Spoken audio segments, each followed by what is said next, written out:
extrovert. And we are live. Hello, hello, hello, everyone. I am here with Anna Arsenault. She got her social type back recently, and I was excited to have her on. She is a ESTJ who I've been talking to for a while, so it's been very interesting to talk to her about what it's like to be a three and how what a lot of people have seen in her is very congruent three, very much owns being a three, very good at being a three, very happy being a three.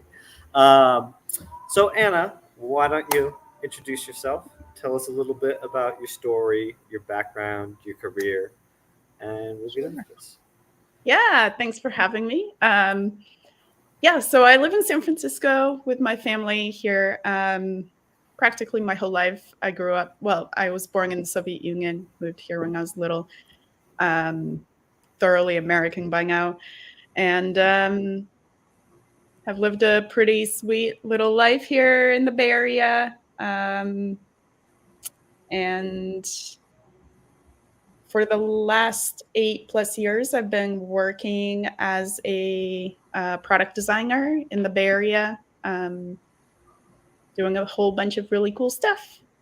But I went to school in San Francisco. I graduated from SF State, the whole works in visual communications. So I think it really speaks to just knowing what I like to do. And that has never been a question for me. So a lot of it has just been down this very happy, congruent path of I like to do art. I'm good at art. Everyone tells me I'm good at art. I guess I'll do that at school. Okay, great. I'm getting good grades at this. Okay, cool. Let's do that for work. Oh, awesome. I get paid to do this? Yeah. I'm so jealous of you. How dare you? How dare you be so congruent with your type and everything just falls into place? And then you're so good at it that you actually get paid well. Well, you should be a starving artist. You should be a starving You should starve. No, it's really true that I was like, oh, well, that's kind of cool. Like I happen to live in San Francisco, a place that, is tech, like literally the most ready place to do this. So yeah, it just went along pretty seamlessly in that sense. I know that a lot of people struggle to find and pursue and do the thing that speaks to them, so yeah, definitely. I find that so interesting because I see that in myself. Like if you're not congruent, you do have to just start making changes. Like for me, even me and Anna were discussing before, people who hang out on Discord that I am now hanging out this edge of the universe cafe. It's very artsy fartsy. They put up paper mache statues of goddesses and all this stuff, and they have crystals and stuff.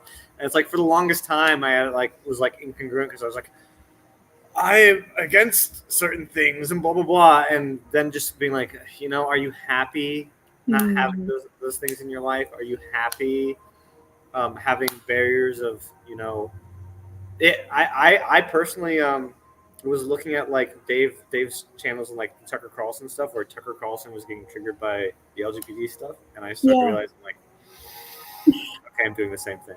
I need to let go, and I'm so much happier. And I'm wow. But that is a lot of people are going to go through that where they're not going to have it lined up. They're not going to have it lined up, and then you gotta figure out what to do. But it's a double-edged sword too. I feel like if you're not congruent, right, then maybe you'll feel that pressure sooner. Whereas if I'm congruent and that feels lucky or whatever, or I just keep doing what I'm doing, but it might take me longer to feel the hit of the parts I'm missing, right? I'm not being, if we're talking about socials, I'm not being responsible. I'm avoiding that to hell.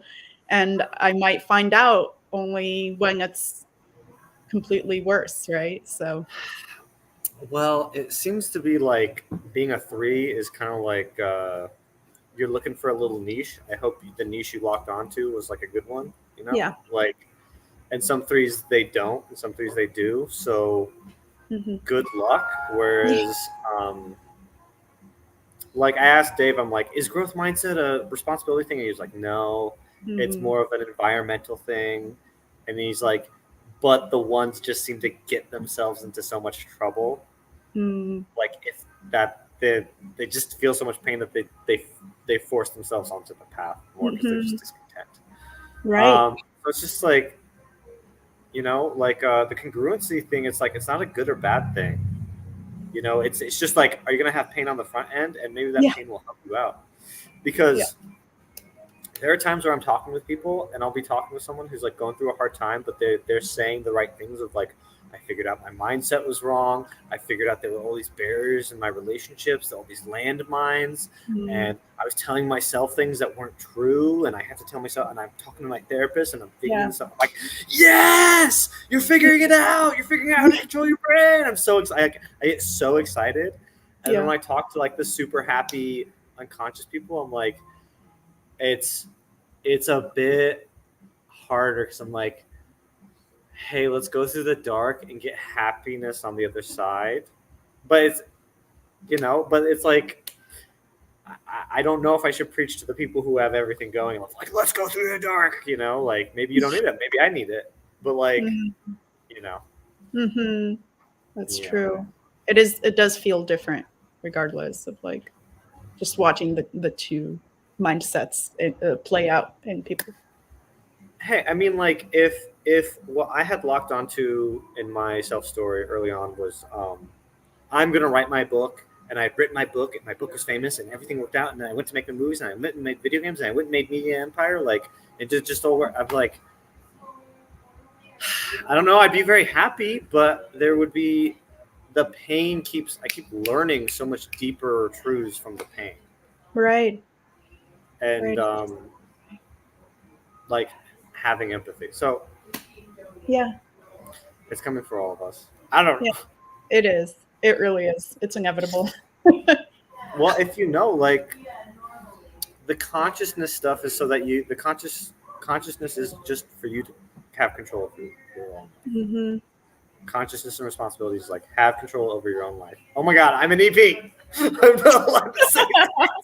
Really? I'm not allowed to say that. Well, is that what everyone wants? Is like control over their own life? You want that too, right? I had no idea you were an EV. Just the, shocker. the, I mean, I was talking about this. I was like, consciousness is to get control over your own life, and so that at the end of your life, no, not everyone hates you. Mm-hmm.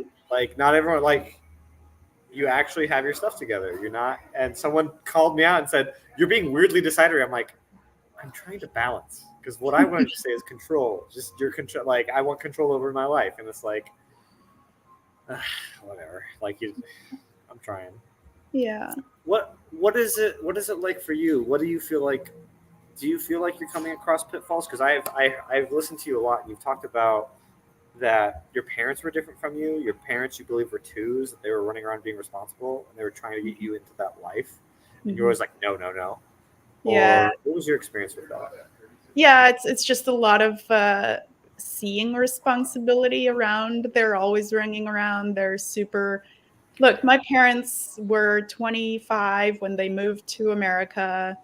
They had a college education. They wanted to make their lives work. They brought along me when I was 4. They brought along their parents when they were 65, right? And they were responsible for everyone to make a wonderful living in the US. And it's just so inspirational in the sense of like, no matter what it takes, we're gonna do this, and we're gonna do this well. We don't know what America is or what we need or whatever. My dad barely spoke English and still has a thick accent. My mom went to an English school, so she survived a little better. Plus, she's DE, so she immersed herself a little faster into the Yeah. environment. She's another What EJ. Yeah. what did they do to get where they are? What did they have to do? Well, they didn't have any time for me, that's for sure, as a lot of immigrant families. work themselves to death. So that was definitely true in mine as well, because there was money to be made and ambitions. So if my parents are both twos, and they had just a lot of dreams. And I was, this only child who went to elementary school. So, they had to learn English. They had to find a place to live. They had we lived on welfare in San Francisco. They brought my grandparents. They had to figure them out. What are they doing? How are they living? On what money? Like all of this stuff that I simply can't imagine, taking on myself at that age. I mean, I'm older than they were when they started. So it's just incredible to me. And so that continued. Like my mom is now a executive at a huge architecture firm. My dad runs his own companies. They live in one of the most expensive regions in the country. They travel all the time. They have more money than they could count. They take care of my grandparents who are still alive. Like everyone is nearby. Like Thanksgiving is in 2 weeks, and we're gonna hang out again. We see each other frequently. Like everything just really, really aligned. There's no family drama. There's no pressure. It's just like they did everything for everyone and still continue to do that. And now I have my own kid, and they're still running after her too, in addition. And I'm just like, I would die. So Well, so you mentioned that your parents didn't give you a lot of attention. Did you find as a play last that was no, it was great. Yeah, yeah. I was like Jerry Seinfeld. Like you're reminding me. Like I found that funny that you were talking about that in the Facebook group. You're like, I'm coming to terms with them and play last, and I might not be able to play with my daughter and blah blah blah.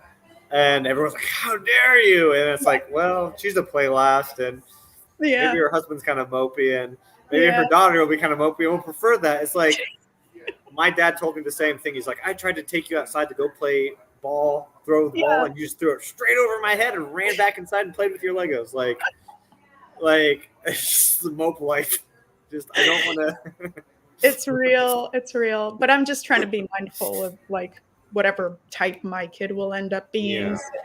Yeah. So, if she does need, more play than I can offer, that's what I'm anxious about. Like, I don't want her to feel like I'm avoiding her. Yeah. Well, what do you see already for your daughter though? Because maybe you're not good at typing, but like Shan said, she was already seeing ST play very early on with Cody. Yeah. It's tough. I don't know. Lead play, they should be pinging you all the time. Well, yeah, but like I feel like also just because I'm getting into understanding children a little better. I never played with kids before I had my own, so it was like a learning curve on top of that. But like, it's definitely true that obviously different phases of growth require different functions more. So literally, a toddler's mission in life is to play, right? Like learn through play. And you're giving a lot of puzzles and different tools and different colors to like just fuck shit up and see what happens, right? And that's what all kids are doing in some form. Some in more interactive ways than others, but I can feel myself rejecting that imaginative play that is requested of me. My daughter will be like, let's pretend we're in a cave. I'm like, nope. No, I will not. Hard to stop. I don't know what to do with that. I just can't do that. So I feel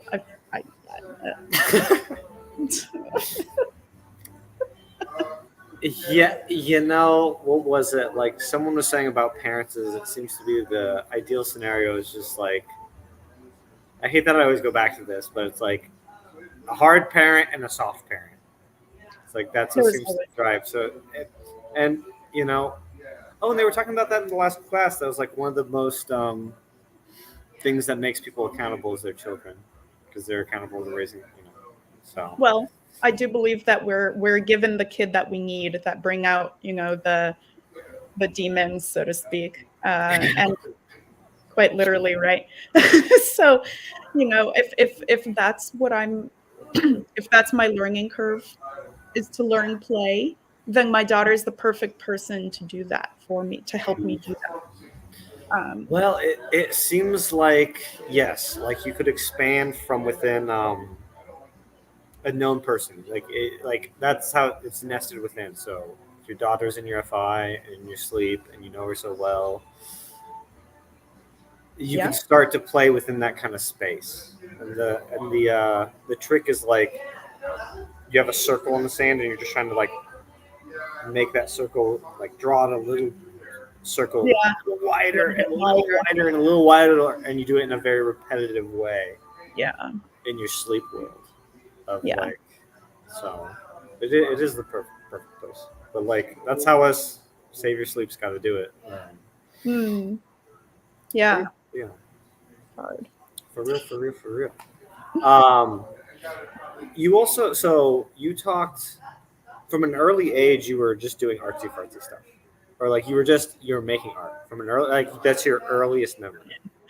Yeah, of course. Yeah, so from very early age, I was like 2, and my dad's like, Anna, you were drawing the sockets in the wall and the wires coming out of the sockets. You were It's like, so ST. yeah, It's so yeah, ST. yeah. I was drawing dragons and phoenixes and Dude, stuff. exactly. I never drew dragons or princesses or like any of this imaginary world shit. I was drawing what I saw.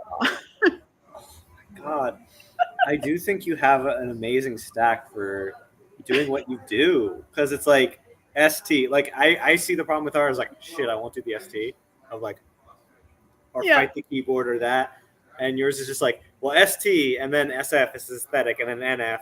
Okay, there's some meaning to it, and it's like good to go. I'm like, okay, I've imagined it all. I've imagined the entire world. I've imagined everything. I made everything in my imagination. Now what? Oh, it's in your head. It's not real. It's like, make it real. It's not real. Oh So man. so I have to. There's a lot of fight to come. It Yeah. feels like so. And so since then, well, my parents had me go to art classes ever since I was like 5 every Saturday from Yeah. 9 to noon. I did figure drawing. I did still lifes. Everything in the ST I did to perfectionism. Like the objective was to make it look So as real useful. as possible. So like ST, like the fact that someone takes the time to do that, and I'm just like, because the funny thing is like I am envious of the threes, because I was like, I want to be the next token. I was like, token's in a 3 role. I don't know what type he is, but he's in a 3 role. It's like, I want to be a 3. I want to be a rock star 3. I want to take that and make it be rock. And it's like, okay, you see what you're doing here. So Yeah. Yeah. but it's It's a just lot of like, it's funny when I listen to history, like there'll be these analyzers and they're like, what made civilization scale was specialization. Like you'll see it in all the history books. I don't know if that's because history people are specializers, but I'm like, no, that's pretty true. That's pretty true. All organizations come into scalability through people who specialize. Sure. And in a way, you could say that there was more time or more focus on specialization, artisans, like this really revered way to speak about passing down a craft through several generations and like really honing in and all that. And so, yeah, I mean, like, but it's very true. Like, I think hunter gatherers, when you look through the history books, they're like they would have had to be generalists. They would have made their own clothes. They would have hunted. There wasn't as much Mhm. specialization back then. Mhm. And specialization allowed like, and it's very interesting too that I look for the threes as like trying to plug into institutions. Like they're Mhm. looking for a slot to fit Mhm. into that will Mhm. take care of everything. So they really love their institutions. So okay. So next thing to move on to is, so you got feedback from Dave on your type. Yeah. Um, And what type of feedback? What did you find was significant from Dave's feedback on your type? I mean, we all thought you were very congruent, but what did Dave tell you? Yeah. Well, just to repeat, like Dave was just like laughing the first 15 minutes. He's like, "Holy shit, dude, this is so congruent. This is so You're like so free. you're so free. You have high sleep. You see yourself. Like you know what the fuck you're doing. This isn't just some dilly dally thoughts." Because I made a video about me being a 3, and that's what I sent to him when I requested the social type. And I talked a lot about what I mentioned here about my parents and some other work stuff we're going to talk about a little bit later. But so yeah, so he said I was super 3, no question. And then his second half was more about like, okay, so what's next? What are we going to do about that? Like, what does it mean to be a happy and thriving 3?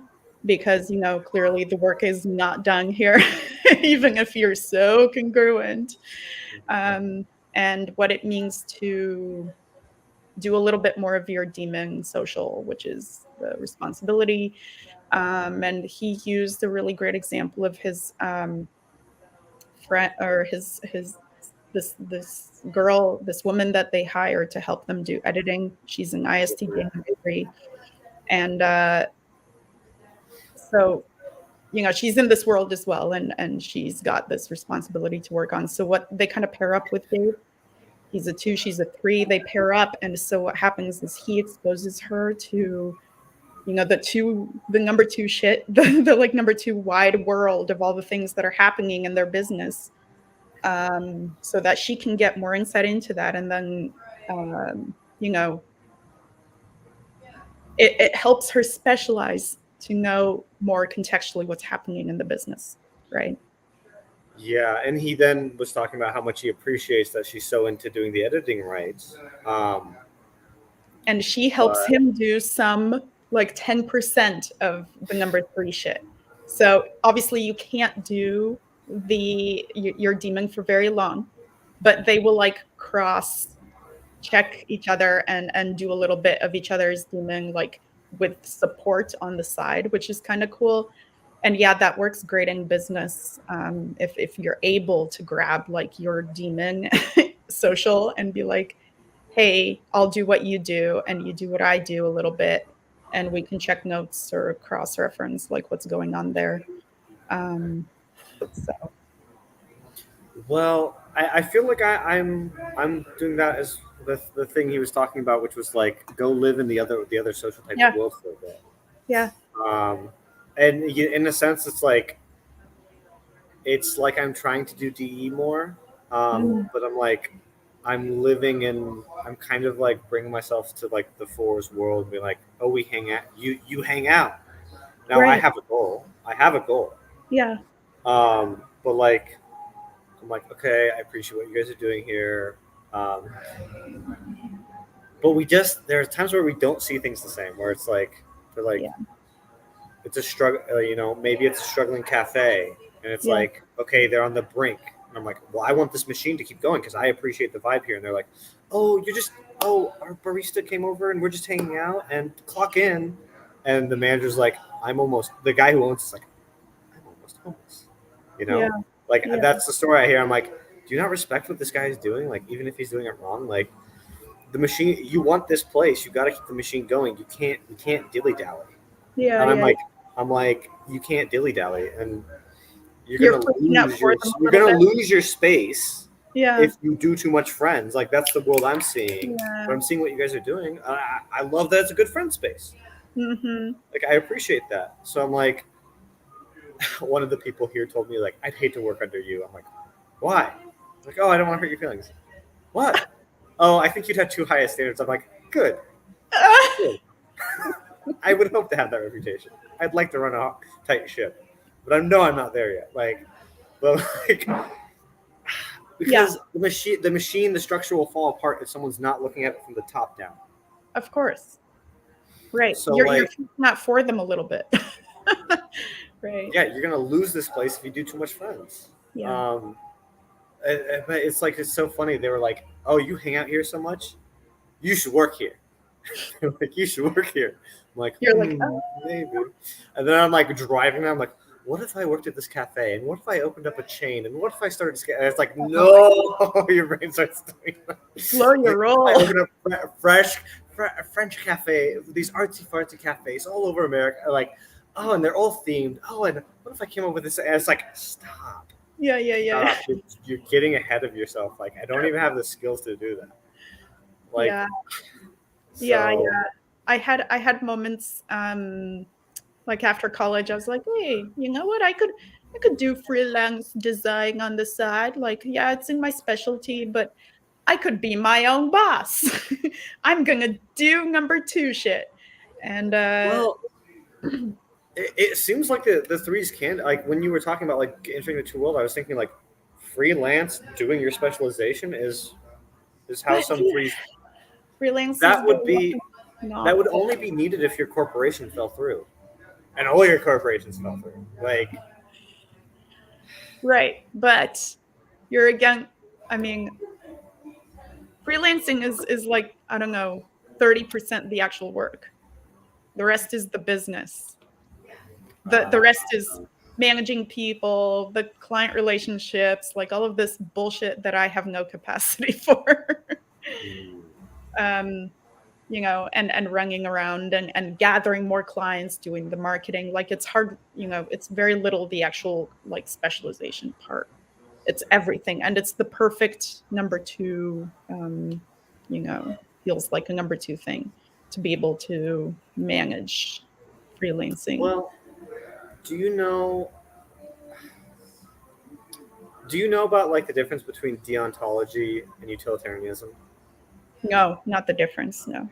Deontology is doing something because of your duty and your honor, and you. It's like tell the truth because that's what makes the best society. Follow the rules. Okay. And I wonder if I'm like, oh, is that the game that the specialized people are playing? And then the responsibility people are like, I have to keep this machine going. I have to do utility, which is maximizing the greatest good for the greatest number of people. So like the specializers are like, I have to make the quality thing because I have to do what it says on the box.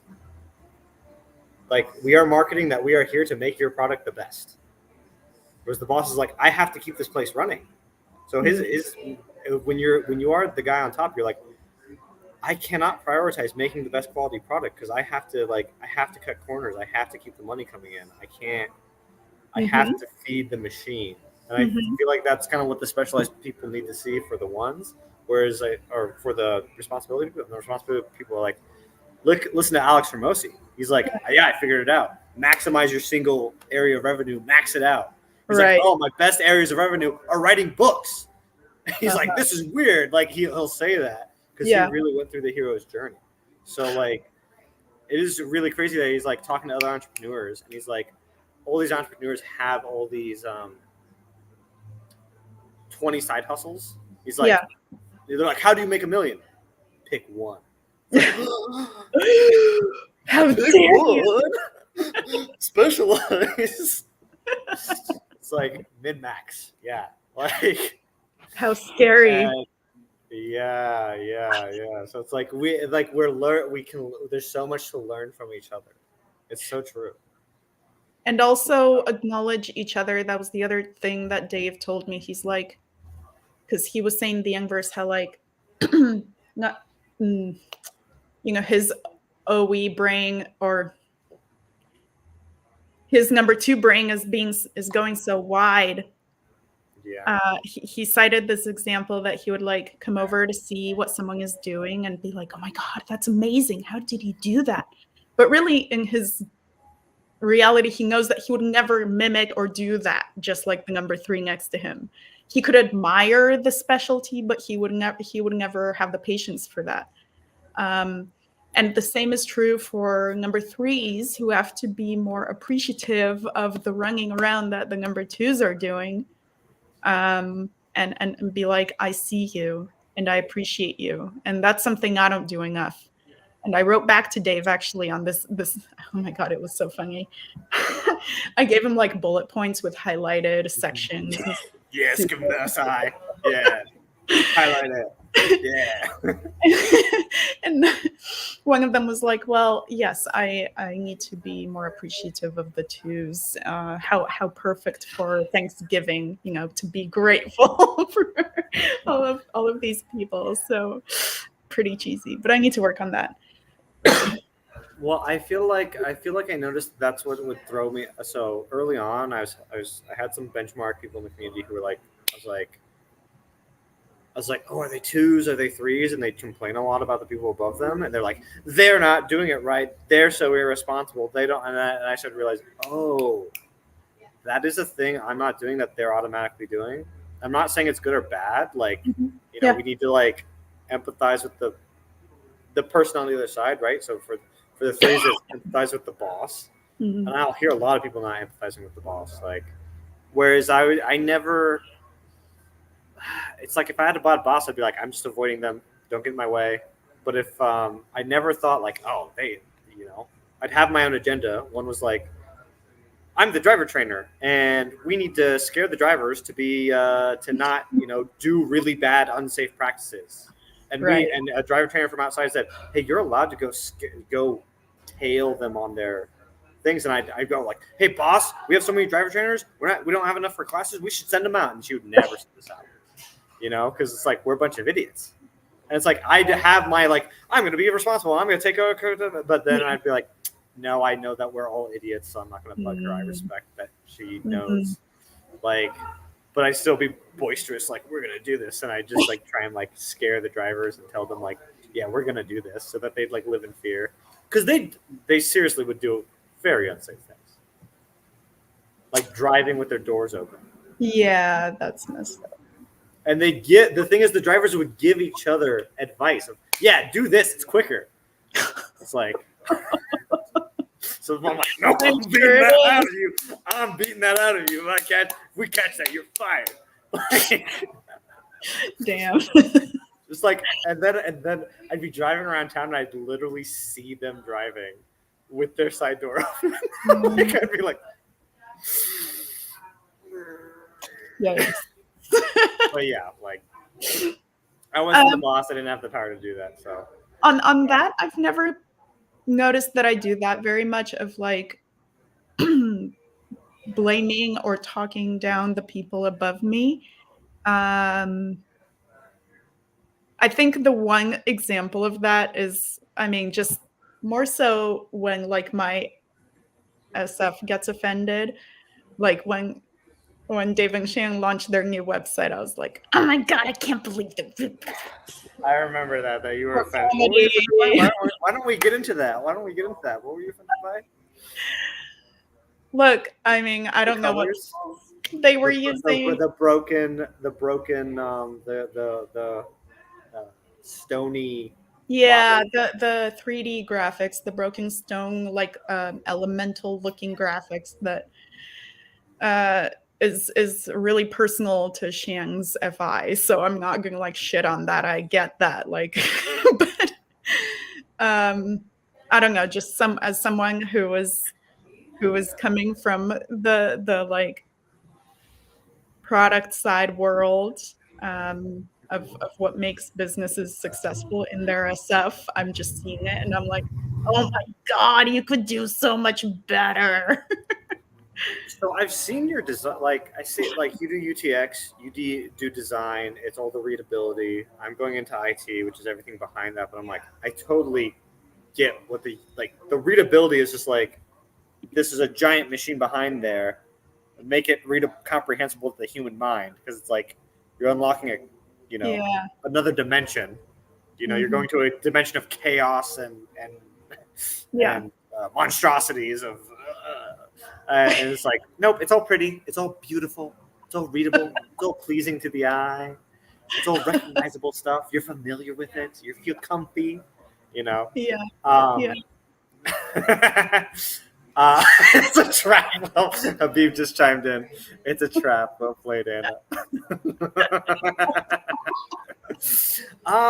Well, the thing is like I've discussed this with you, where I had like visual ideas for not for design stuff, but for like 3D animation. I'm like, I feel like her 3D stuff would work better with animated things, maybe Absolutely. not static. Absolutely. So that is a There's a direction like I want to get textural, yeah, into. Yeah. there's more of a textural element to animation that can be like better expressed and used that way than yeah, 2D graphics, which is really all that their site is and really should be. I mean, I don't know how extensive they feel their site should be. It has a lot of potential to be much bigger. I have a million ideas in that direction, but I'm not going to like do that. But just it's the little things, and I just OPS is so deep in Maya 5 that I'm like a little bit sad and annoyed that they don't take advantage of very simple strategies to, you know, help them. Like their terms page, I just want to die. Okay. Like, what is that 10 point?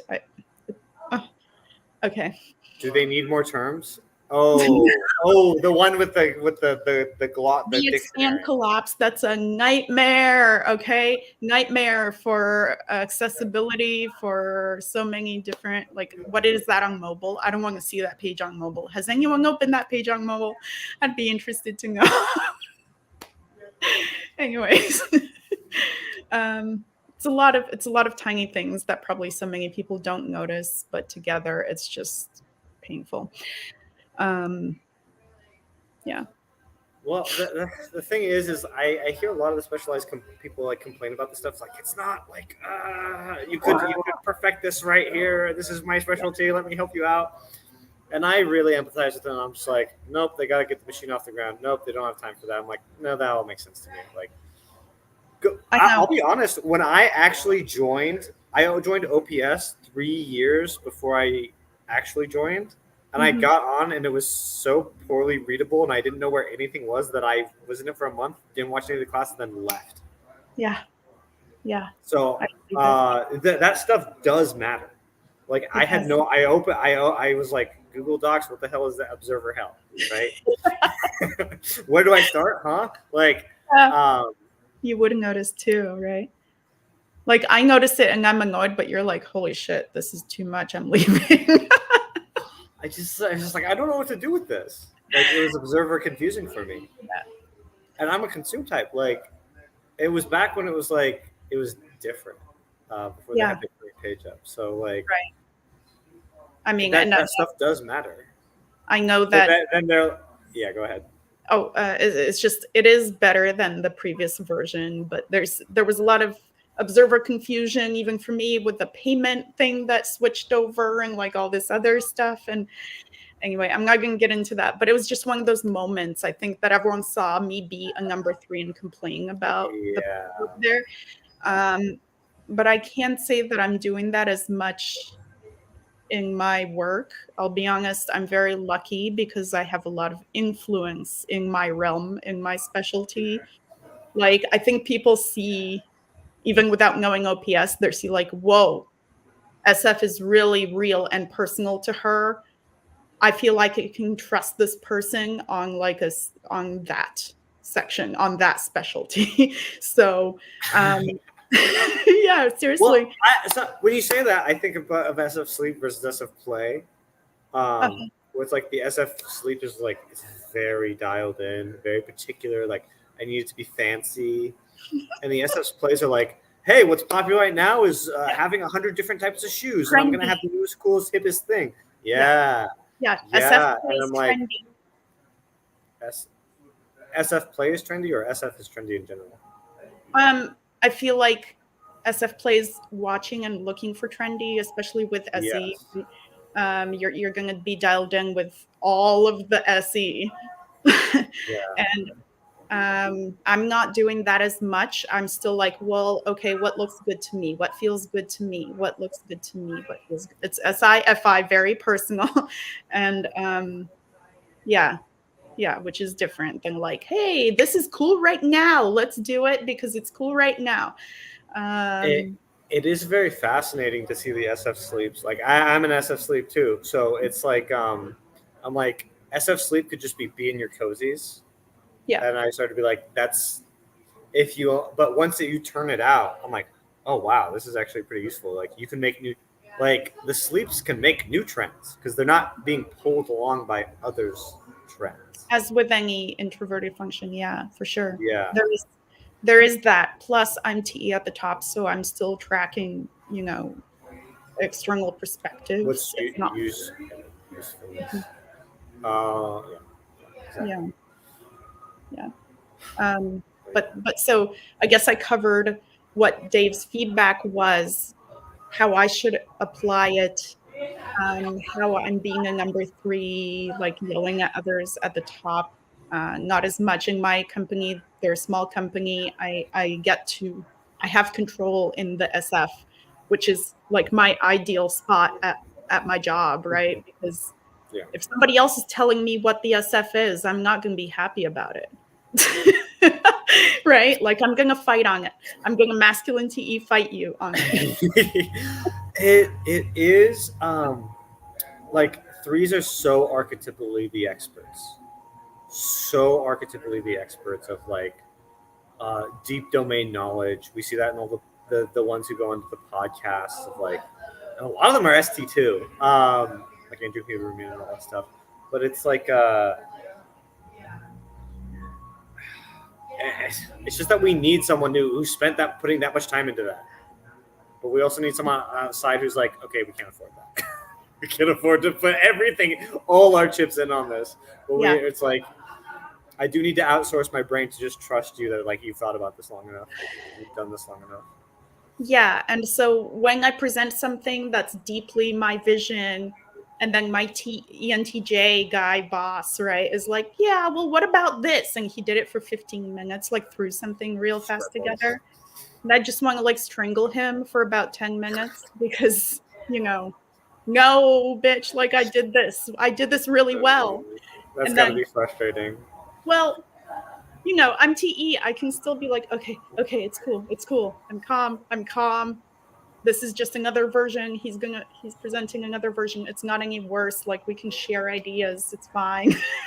I just, I might fight on like small detail execution things like, well, oh my God, this is still better in red, not blue or whatever it is. But the idea might still be better. Like he is inherently better at the NT, like the, jumping, puzzling around. How to make it work Yeah. with the tech and stuff, I would assume. Yes, yeah, like, oh, did he try this? Let's just break it and see what happens. And I'm like, oh God, okay, let's try to break it. Oh God, deep, deep fear.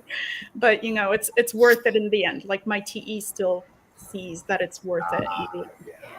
Yeah. So that's it. Okay, I think we're Okay, ready so to ready. get into the 8 questions. All So right. Anna, if you could be, what would you want to be famous for? You'd be like, haha, no.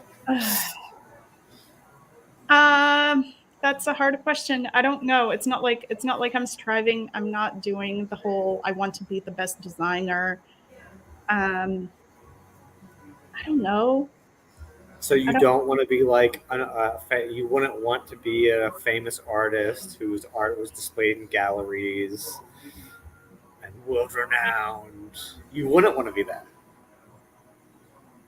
I don't have those ambitions. I don't know. I'm just so boring about that. I obviously like to be seen. I like the flex of being famous. I just would never tell you what I want to be famous for. Well, Like I was wondering if it would be in your specialized. I was wondering if you'd like, you know, like the thing is, there is no end to the work. That's another thing about specialized that I'm like, there's no end goal to it. And I'm like fine with that. There's a lot of work. I love to do it and I could go on forever. It's not this like ta-da moment about it where I've reached whatever end goal I think I have. I don't have that. Um, it just feels so, like the best part is in the doing of the work, the everyday. It's not like I'm waiting for something to happen. um, I similarly in that vein, I struggle with asking for raises, any kind of recognition, like all this stuff. I mean, I know that they talked about that with number threes, not really talking about money or raises.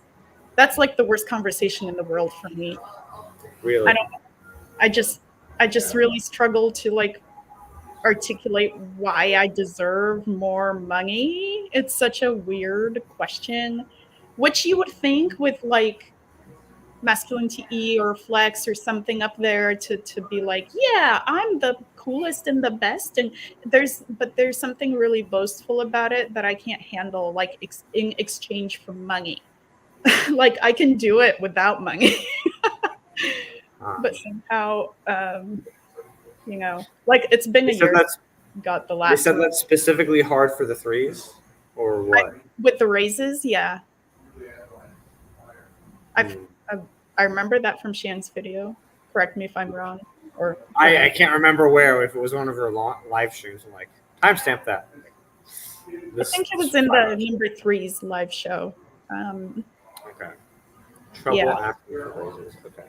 I mean, the funny thing is there is a cultural thing that it's like, it used to be in America, be a company man, work here for 40 years.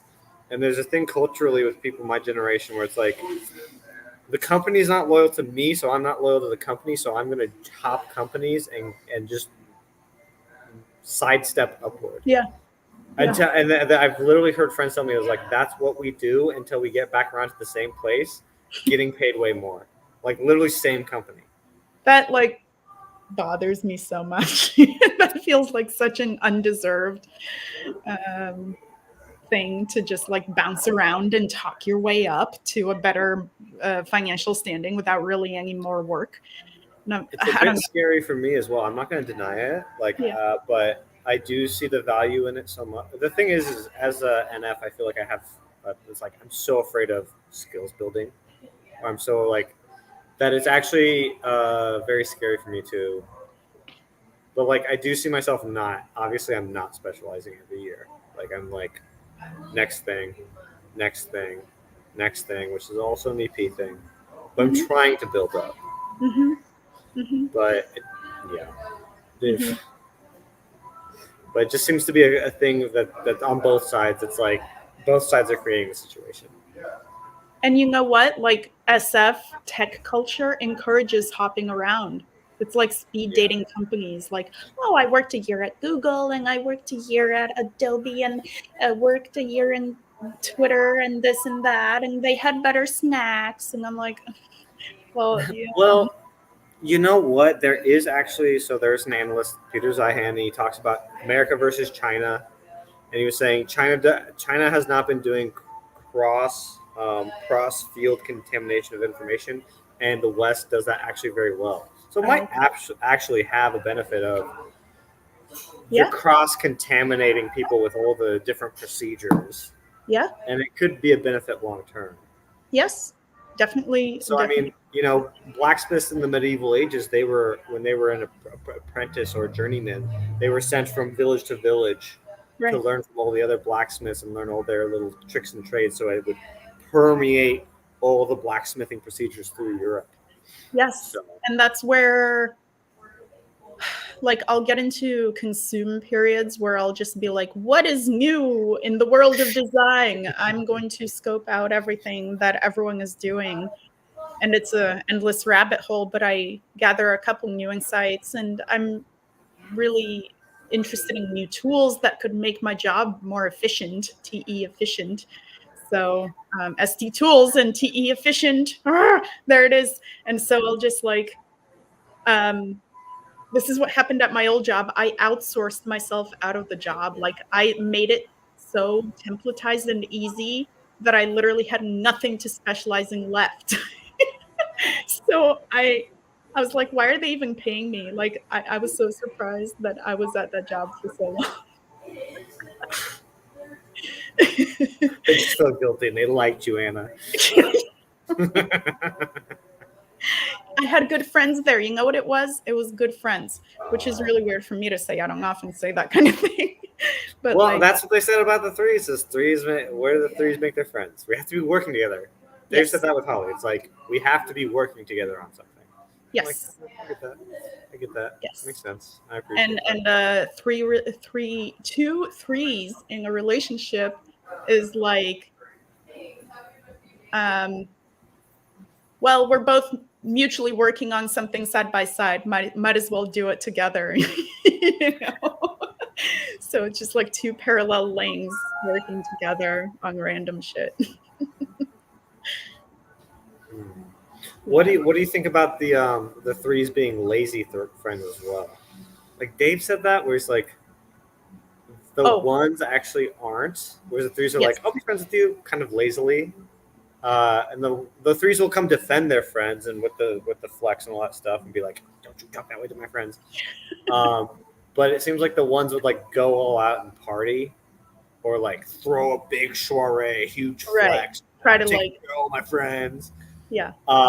It'd be like an explosion, but the threes are kind of like, oh, it's on the side. It's on the Oh, it's side. absolutely like a last thought. People are people who are not in my immediate circle are either useful to me or not useful to me. um, you know, like it's nice to be friendly with all of the other moms at the daycare because, you know, who knows when I might need somebody's phone number. Yeah, I see you. You're looking like right. I have So to be friends with those people. I can put on the DE smile and be like, hey, we're friends. Let me get your number. Like, let's have a play date. I can do that. But it's very superficial. And every time in my life when someone visibly was like attaching themselves to me to be more friendly than I was able to, you know, allow them to be, I was like, oh God, please, I'm sorry. I'm sorry. I didn't mean to be that friendly. I'm sorry for being friendly. Like, Uh, yeah, you know, and I think it plays in with like the play last, like desperate vibes that a lot of play last have. okay. With it's true, like never knowing when to stop. Just especially blast first, like me, like we just bulldoze forward and don't feel when someone is interested or not. And I can see people looking at their watch, like trying to leave the room. It's, and I just keep going. I'm like, what do you mean you don't want to know about OPS? Well, okay, so I will tell you I've been split testing talking about OPS and talking about other stuff, and Oh, people do not like hearing about OPS in oh, the wide world. okay. Um, what they do like learning about is lessons from what works for me is lessons from alphas. So like if I learned Right. anything from Alex Hermosi, if I learned anything from Owen Cook, if I learned anything from Tony Robbins, it's like that stuff is actually useful. It's almost like OP is 2ST. Like too detailed. That yeah, I'm screwed. you can't vibe with it. No, of You course. can't. Let me explain to you these. You must hold these. It's like first of all, you can only. What is blasting? Blasting is not giving the whole story and cutting it down so it's digestible, right? Mm-hmm. In a sense, right? So it's like I can only give you two variables at once in one sitting. Yeah. How are you going to get through someone through 15 of them? Like It just by doesn't pulling work. teeth. Duh. Yeah. Well, I make well, them sit through it. bad Anna, bad Anna, bad me, bad me. I did the same. I do the same sometimes. Come on, look. I'm I'm grateful that some people have ST. suffered through it. No, I'm ST. Info dom. Like I will give every fucking SI detail to the poor Oh, my people. brain's melting. Absolute like nightmare. My poor mother. I just see it to everyone. And then the other thing is, I mean, I talked about it to one of my friends here. I was like, yeah, people don't like the psychology stuff, but they like the growth mindset stuff. She was like, yeah, because the psychology stuff makes them look at themselves. I'm like, You said what Dave said. I'm like, yeah, you know. Right. Well, I'll do my best to tone it down. I know it's hard. It's hard. We need Just more OP community. yeah. We need it to be real world. We need more meetups eventually. Again, Yeah. pandemic not, but Okay, next question. okay. Because, Next question. I know. I was about to say next question. What is your career goal, oh and God. what would you do after you achieve that goal? Oh my God. Goals are such NI words. I'm sorry. Like I was What? actually I love surprised. goals. Yeah, okay, you're number one. They're not NI goals. They're responsibility things. Okay. Yeah. I just don't live my life in the way of goals. It's very hard for me to think in that way. I'm not future oriented at all. I live very presently, which serves me more often than not when I hear, you know, especially NIs who just have this like anxiety over the future. I just feel grateful that I don't do that nearly as much. But that's interesting how that works for you with any and being a number one. Like you do the goal game, but I guess you're not I still committing. spin. Yeah. Well, I still you're spin not the committing. spin. Uh-huh. Yeah. Interesting. So it's like then you have to figure out, oh, like shit, I can't specialize into this. Like, so I have to do a very roundabout way of doing it, Mm. which is then like build the whole system. But since you've said no, thank you again to one of my questions, the I thing do. is the next question is about friends, and I feel like you already answered it. Oh. So we talked about your friend groups. You were like, yeah, Yeah. Yeah. I have like one friend from college. I saw her 5 years ago last time. That's about How it. many years ago? What? 5 years ago. Like we text each other maybe once a month. Okay. That's like the extent of my friendships. I'm disappointed in you, But but I like, forgive you. and that's enough for me. I don't know. I don't have this like need to reach out for my people. Where are the people? Like I have my parents. I have a good relationship with my parents. I text my parents a lot. I text, my husband tolerates me. What do you mean your husband tolerates you? Well, like you tolerate anyone that you live with. Love hate relationship. That's what's supposed to be love hate relationship, right? I hope more love than hate, but yeah. Yes, but if it's all love, then it's fake because love isn't real. And if it's hate, then it's not sustainable. So you have to have some of the fake love, some of the real hate, and then you have to meld them together, and you just alchemy. And Totally. that's I mean, true look, love. we're both high FI, so we're both all about authenticity and like, that does not mean you like each other all the time, and that's okay. That's good. That's realistic. That's realistic. I appreciate that. Yeah, pragmatic.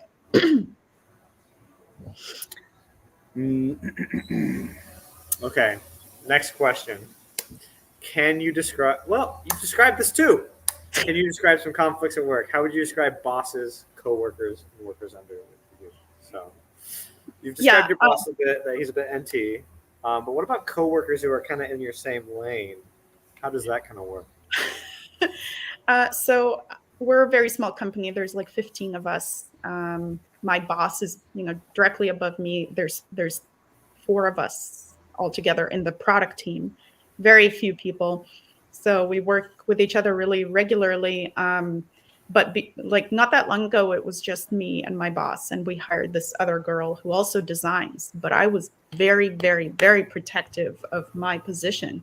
In fact, I told him, like, if you want to hire her, I want this to be recognized as like she is Oh, below below she you.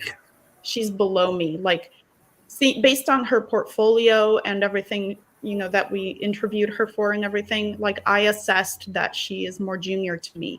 So I wanted it to be known somehow, whether that's in her pay, in her title, like something to reflect that I am up here and she's over here.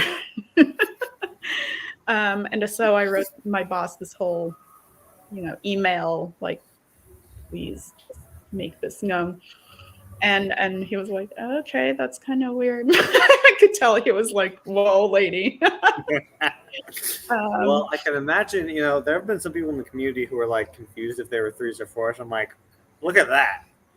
You're not willing to do that. If you're between a 3 and a 4.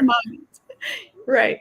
And every time that we share a file where we're collaborating, I put my name on everything. So it is not, yeah, it is not any confusion whose work is whose. Like, that is mine. It's better than hers.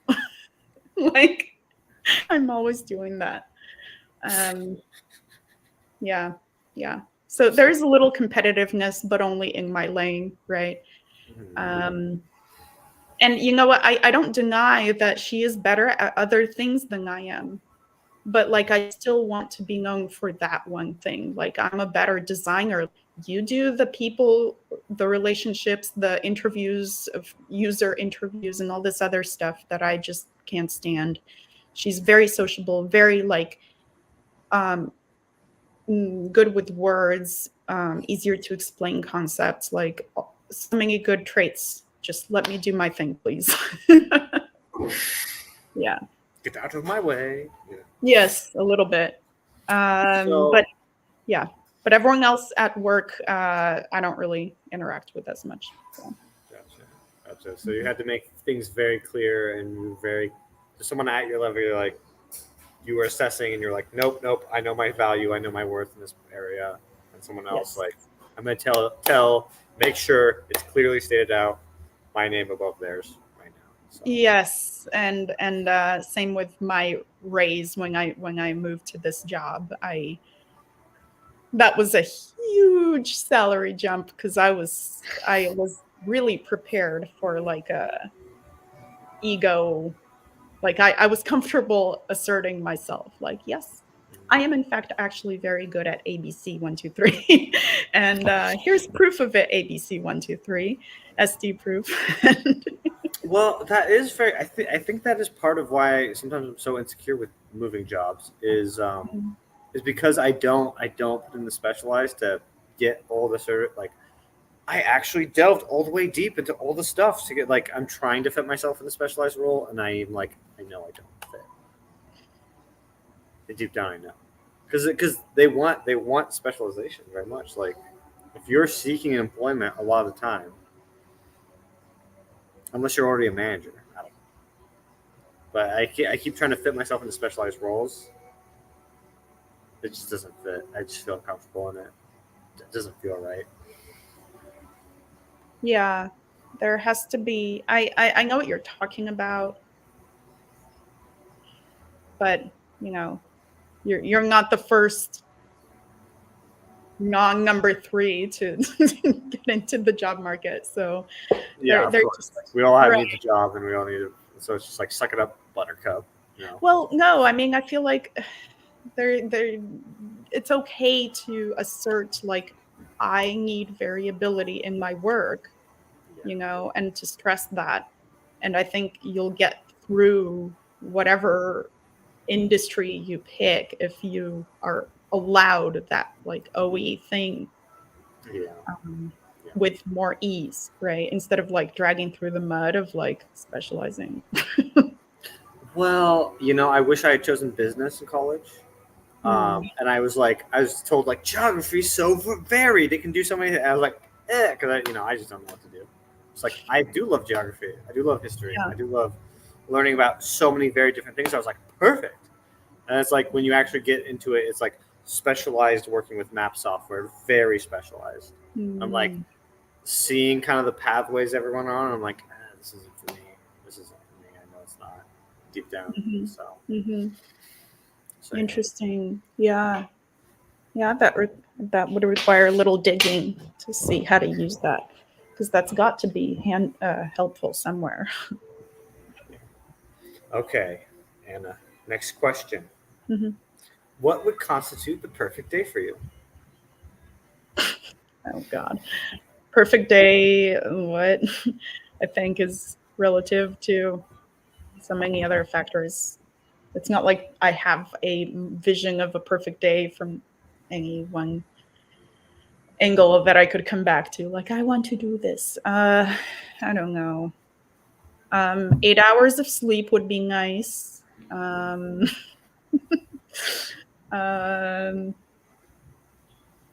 I don't know. I just insert so much sleep energy into my days that I don't deprive myself of anything to like, you know what I mean? To conjure up a perfect day. Like I eat the things I want. I do the things I want. I pace myself. I don't like run myself into the ground working or anything. So I feel balanced enough that I don't need some kind of perfect day to make up for non-perfect days. Does that make sense? You know what's so funny about this question is I haven't said this in a while. Is like my perfect day is going out and giving a speech, everyone cheering. I go home and take a nap, sleep for the rest of the night, go out and party. Like that's Yeah. it. Yeah. And so many other people are like, "Well, let me run you through my daily routine, and I would have this really cozy day." And I'm like, But you get a lot. You get a lot of different things. Where it's like someone will say something different just because they're ST, or just because they're all one, but they're not saying that, or maybe they're not as honest about like, hey, I really want glory. Like some people are like, yeah, I'd love my coziest cozy day ever, and I'm like, I'm a mope. I don't want my coziest cozy day. I want like raw. I want like I want a Yeah. victory. Like that's Victory and always where my legacy. brain goes to. Yeah. Yeah. Interesting. I don't know. I mean, right now I feel like it would be good to get more OE in my life. Mm-hmm. Travel, something I've been thinking about just because I haven't in like 10 years, literally, what felt like real travel. Is there Um, anywhere you'd like to travel? oh, just I wouldn't mind going back to Paris. I could do like 2 weeks in Paris and be completely good with that. I'm realistic. I just What do you like to do in Paris? uh you know it would be good for me to just be like, I don't care, let's just find out when we get there. But I know that's not my style and is never gonna be. It's like an ambition to be that carefree. But I could never be that carefree. Um, so everybody knows I'm still going to have an itinerary before I leave, and that it's going to have bullet points of every single museum that we need to see. And I love the museums. I yeah, love the art museums. yes, I love the old buildings. I love the cafes. yep, I love the yep. nature. So, yeah, I actually I like when I go into an art museum, like my NF consume turns on, and I'm just like looking at stuff. I'm just like, oh my god, they were saying that back then. Like that's hilarious. Yeah, Um, yeah. I think when I was in Vienna, one of the funniest ones I found was called "The Joy of the Peasants," and I think Uh it was like a upper class. It was either a 3 or a 1. huh. Looking at the fours, and so Oh, it's all the peasants, medieval peasants. They're all like dancing yeah. and eating and stuff, and their faces all look dull. Right, right. And then it's his wife. He painted his wife holding her dog in noble clothing, like smiling. Oh, So right, it's like you're all. So it's like the joy of the peasants. You're all doing your stupid stuff, and you're miserable. right. Like you're all complaining and miserable, and you're all dull. And he's like, and we're. Oh my god! Like I could just see social type, like someone commenting on someone else's social type from this, and I'm like, Yeah, I wasn't it's saying it was everywhere. true, but I was like, that is actually very funny. Like, It's everywhere. We can't unsee it now. We're screwed. It's everywhere. we're screwed. We're screwed. Yeah. Well, so I almost wanted to bring back up. Do you see the love languages as true for you? That what they've said about it as gifts for you? Um, yes, in a weird way. Mm-hmm. I've talked a lot about gifts before social types came out. in the Facebook Oh, groups. okay, you did. I did, Okay, but like not in a positive way necessarily, because I think okay. with FI authenticity, that's the only kind of gift that I'll ever accept is when it's very fitting and appropriate to me. I can sniff out the, you know, Gift just card, love. fake gift. Yeah, yeah, yeah. Like that shit really bothers me. I don't care how well intentioned, like you didn't think about me at all. You just picked a gift card off the shelf because that was the easiest thing. That's not an authentic gift. Like the real gifts that are me centered, me, you know what brands I like, you know what things I like. Great, you know? That makes sense. And since I have like SIFI, very narrow taste, I really scoff at anything that is not that. And so my husband has the worst time gifting anything for me because I will scoff at 90% of it. you know, so you Okay. can't just buy me like a generic jewelry or generic mug or whatever. I'm going to be like, oh my God, I can't hide my face. It's terrible. It's not going to be real. But yeah, I prefer gifts over everything else, I think. Um, Okay. yeah.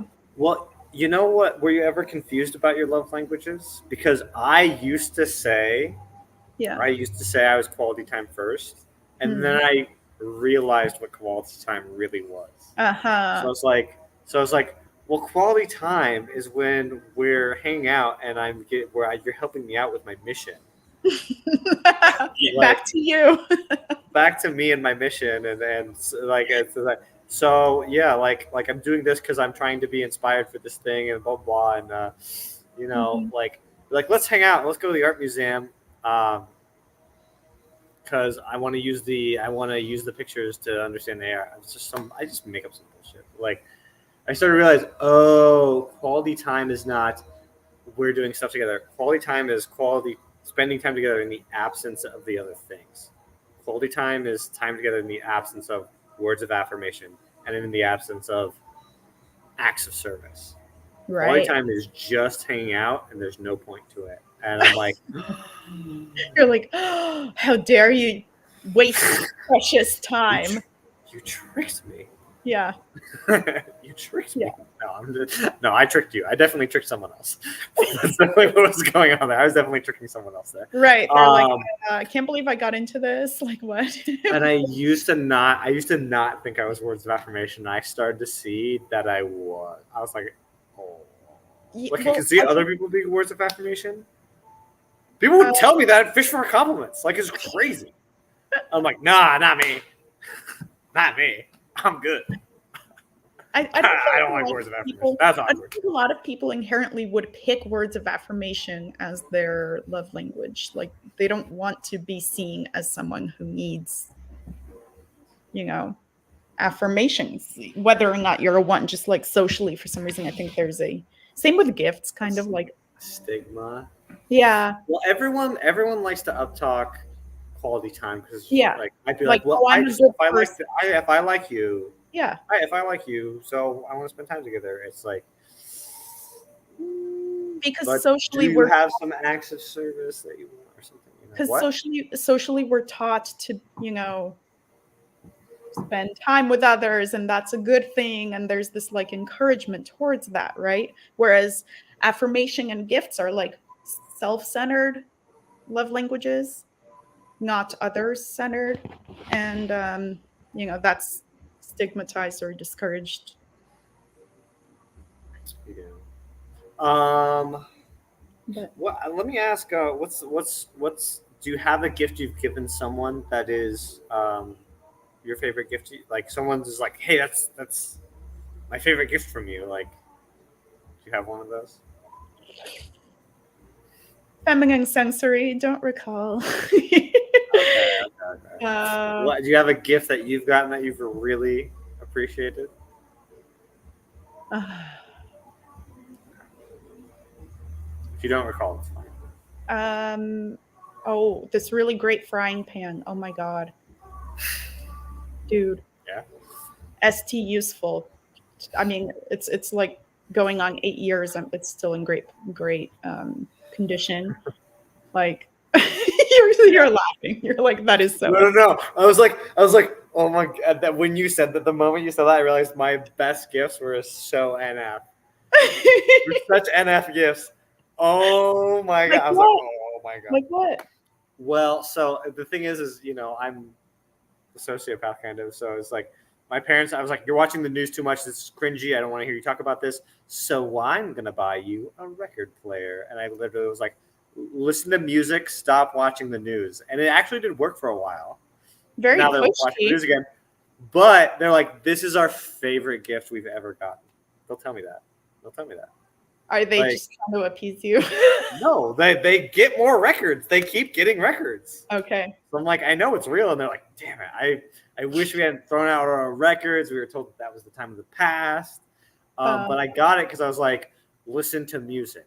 Music's better for you. Like, what an NF thing. Like, That is it's a great. better vibe. It's Yeah. a better vibe, and it's better for it to be a record player than for it to be Spotify, because then you're looking down at your thing and you're trying to find the right thing and you're skipping songs. Like, nope, we put the vinyl on, and Yeah. it stops, and someone goes over and gets to think about what vinyl are we going to put on next. Get to put it on, and there's actually it's great to have people over, That's great. So it's and very the other gift kind that of pushy. I'm feminine NF. Let me tell you, I'm so feminine NF. So Okay, well, it came off a little pushy. That's all I'm saying. I'm just masculine D. It's coming out on the other end pushy. Maybe, I don't know. I hope. The other one is that if someone's demon NF are actually this is actually just a pattern of mine, is I mess around with tarot cards. So it's like I leave people I'll give someone else a tarot card deck. And I didn't get it to divinate. I did it to study the symbols, but it's funny to I'm like, yeah, you should lay down more cards because your brain will fixate on at least one of them. And you're like, oh, it's telling me to do this. So you'll project onto it. And, oh, there's heartbreak. And it's like, well, what are you worried about? It just starts showing you what you're worried about. It just reflects back what you think back to you. So, and then they get in touch with the symbols, and then they start to think the magic's real. And then it turns out to be real. No, it's not real. It's not real, guys. That's so funny. So I've given multiple people tarot decks. So yeah.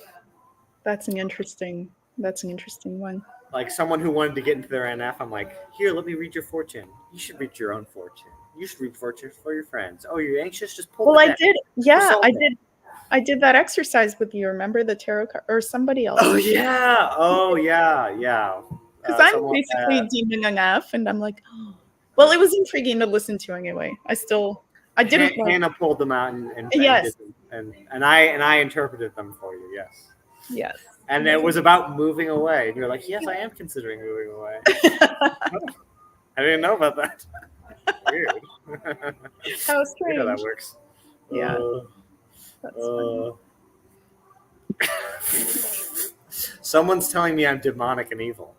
Is this Leon? Who is this? I am evil. I'm just gonna own it. I'm evil and good. I'm both.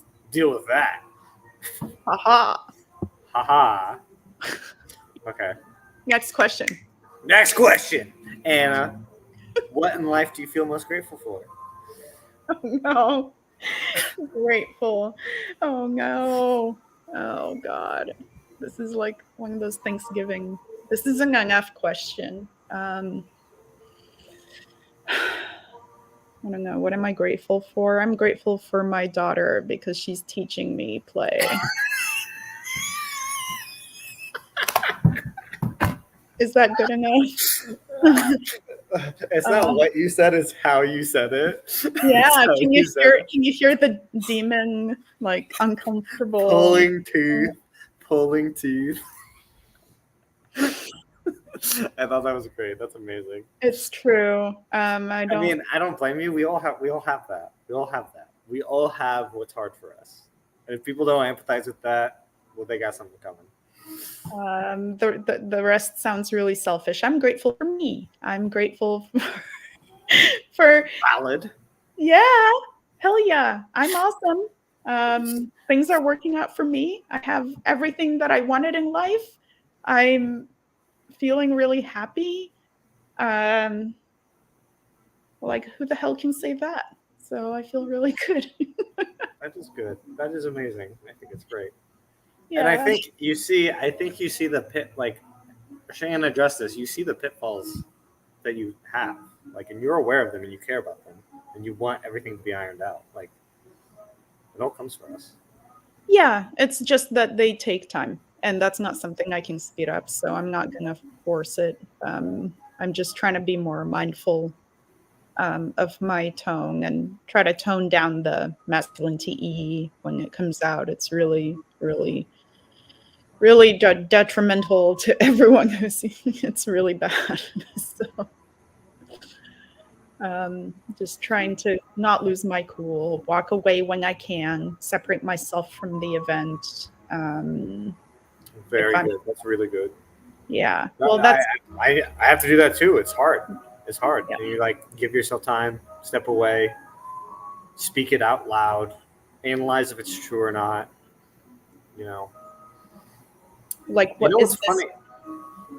funny? I was just going to say, I have a history of like uh, blowing out of proportion every scenario, just making a huge deal out of very, very little things, seemingly little things to other people. So yeah, stepping away from it really helps. Otherwise, it just looks really ridiculous the way I react. Well, it's been interesting listening to who both Katie Byron and Julian LeBlanc and their answers. Like Julian LeBlanc, I am shocked that an ST. Literally, I watched 15 minutes of a video of him giving a speech. All he is talking about is vibe. Like, whoa, that's That's wild. impressive. That's And the wild. same thing with Byron Katie is she walks through her process and she goes, that thing you said, that thing you feel, pull it out and say, is that true? Who would I be if that wasn't true? What would my life be like if I was different or something like that? And it's all just like, what is the what? It's like she figured that out. I was like, holy, Right. yeah, bow down to And these people. what's her name? Susan David as well. She's my type twin, Mm-hmm. coincidentally. Play Just last, yeah, yeah. just doing a lot of like step away. That's where I learned that idea, or at least acknowledged it. Like step away from the Yeah, yeah. it's very true, and there is like it's hard when you're listening to someone of your same type because you're like, are they preaching my saviors or am I allowed to take this? But it's like it's the answer is, are they getting results? So Sure like, are. Yeah. I listen to Owen Cook, and he'll keep bringing up like, we all know they're trying to control us, but back to vibe and all this stuff. Well, I'm just like, I'm done. I'm so done blaming things for being controlled and others. Like, I can't. I don't. Yeah. I see him getting triggered, but he has answers of. I give the advice to other people. It's just like confidence is a choice. Right. And he gives the advice to people of like, hey, people say, hey, when I get there, that's when I'll be confident. When I achieve, I'll be confident. Yeah. He's like, hey, I've had to coach multimillionaires in New York who can't speak to women because they were just like, I'll do it when I've achieved, and they get there, and it's like, well, confidence is actually its own separate skill that you just Yeah. choose. Right. Yeah, I've So, seen. and then he teaches you the exact same thing, baby steps. You have to do it in a dumb way to get Mhm. it up to a Like um, fake it till you make it, sort of. well, it's like you have to be willing to be awkward. You have to be willing to make Yeah. mistakes. You have to be willing to do it very small. You have to be willing to do it very low stakes. So Owen Cook's advice is walk down the street, say hi to random people, have people say "f you" to your face. It's like, Ooh. and that warms you up.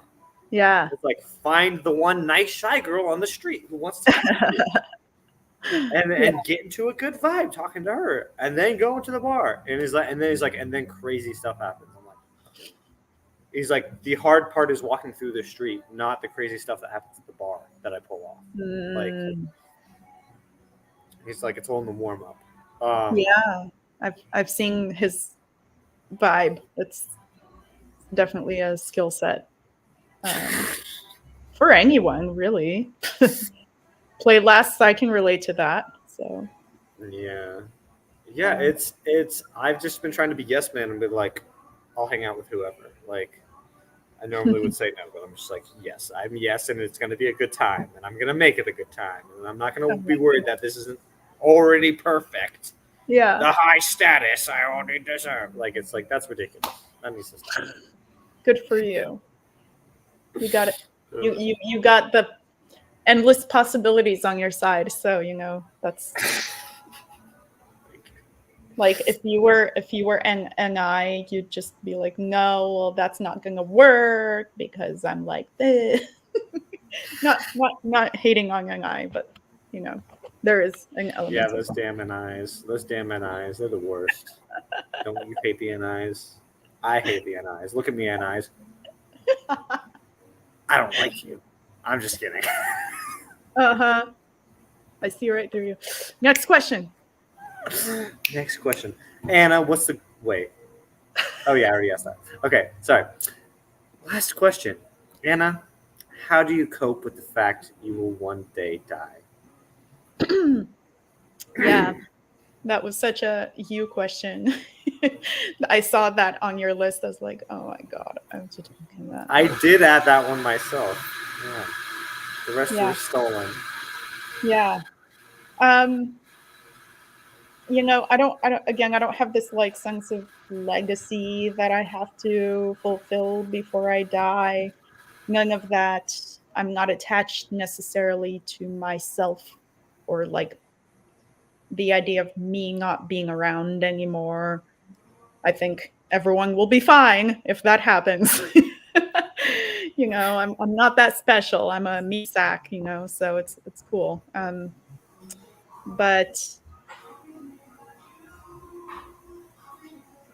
yeah, I just at this point, it's like the typical answer of a parent is like, I want to give everything I can to my ego, which lives inside my child. Right? Like the FI is my child. I need to give her myself so that I can die in peace, sort of. I live on through those who come after me. I think that is the truest thing. I think that is the truest thing. And I keep telling people that they need to not view themselves as special, and I know I'm the worst offender. I know I've been the worst offender, so it's like, Yeah.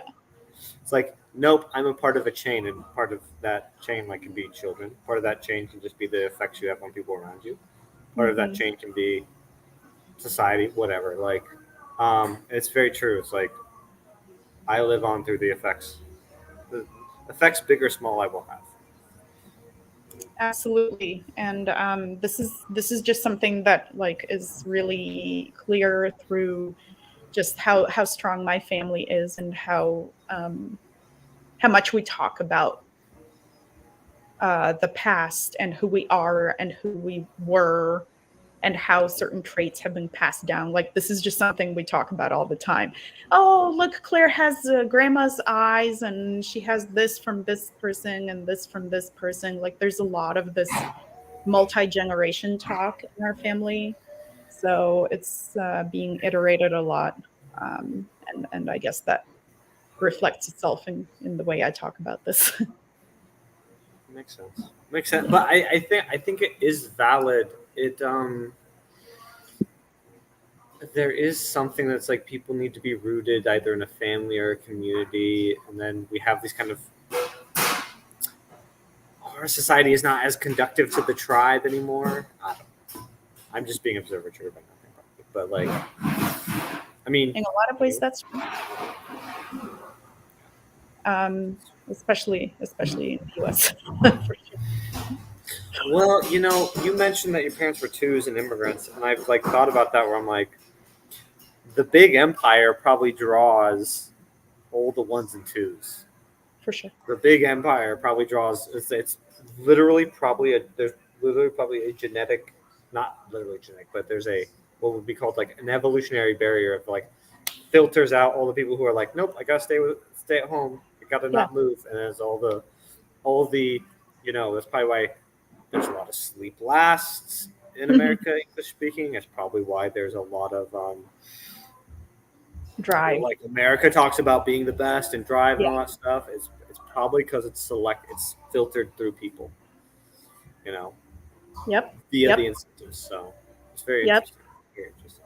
Definitely. I mean, I would absolutely imagine if I was the parent in Russia, like I don't know that I would leave. I really don't. You don't know that. I don't think that I'd be ready to, take that risk. It's outside of my like worldview. I don't know what the hell America is. There's a lot of unknowns, and I'm not comfortable with unknowns.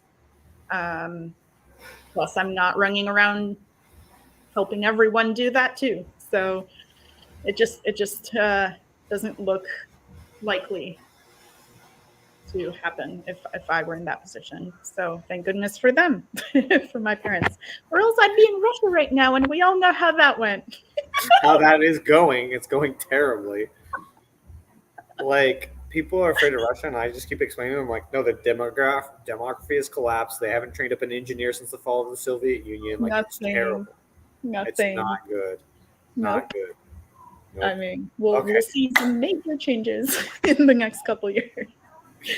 Yeah. Okay. Anna, thank you for coming on. I had a great time chatting with you. I hope everyone who viewed got something from this, and I will definitely see you around. I will see everyone around, and I will say goodbye. Goodbye, everyone. Thank you. Have a good night. See ya.